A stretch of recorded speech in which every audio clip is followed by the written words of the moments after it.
ci troviamo in una sala immersiva in cui sono stati inseriti due panorami, un panorama virtuale e un panorama storico ripreso nel 1914 da Filippo De Filippi.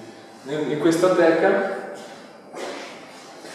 troviamo il pezzo originale, cioè il panorama Rimu 51, composto da diverse lastre che poi sono state stampate e montate su un unico cartoncino, quindi il documento fotografico e l'alta risoluzione del documento stampata in un formato inedito.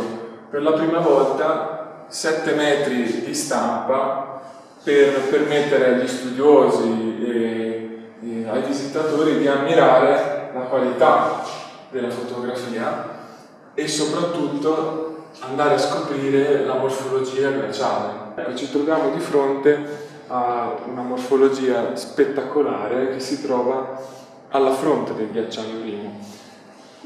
Qui vediamo il campo fronte Rimu, il campo base, con la fronte del ghiacciaio tutta rotta di seracchi, gli ingrandimenti che mostrano la morfologia e le proprietà del ghiaccio, un ingrandimento sulle guglie imponenti dovute alla radiazione solare, la fotografia originale e nel pannello, nella pulsantiera sottostante la carta del ghiacciaio Rimu, possiamo ritrovare la posizione della fotografia premendo il pulsante. Quindi i seracchi della fronte del ghiacciaio Rimu sono qua, mentre il campo base alla fronte del Rimu è leggermente più spostato. Quello là. Qui ci troviamo di fronte a delle fotografie veramente spettacolari. Si tratta dei ghiacciai Kumdan, sono ghiacciai di tipo Surging. Questi ghiacciai, a sud del grande ghiacciaio Rimu, sono stati fotografati da Giotto Dainelli autonomamente, cioè lui fece una spedizione leggera per andare a visitarli e questi ghiacciai hanno la particolarità di avanzare per centinaia di metri in un lasso di tempo veramente ridotto rispetto al grande ghiacciaio Rimu, ad esempio.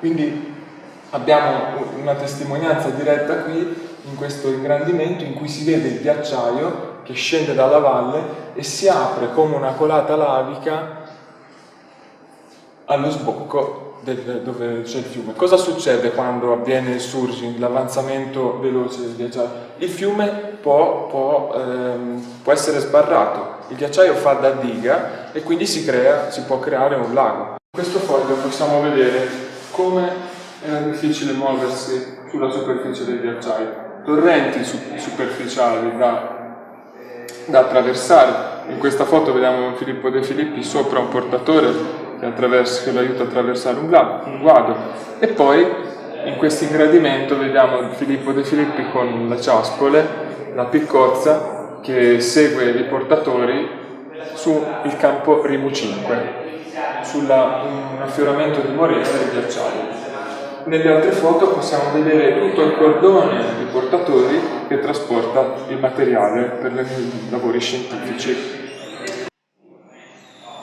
In quest'altro foglio vediamo invece il campo base sulle Depsang e possiamo vedere come è organizzato un campo base fino a questo dettaglio che è stato ingrandito, in cui vediamo come tutte le cassette con i materiali scientifici venivano disposti per essere poi utilizzati.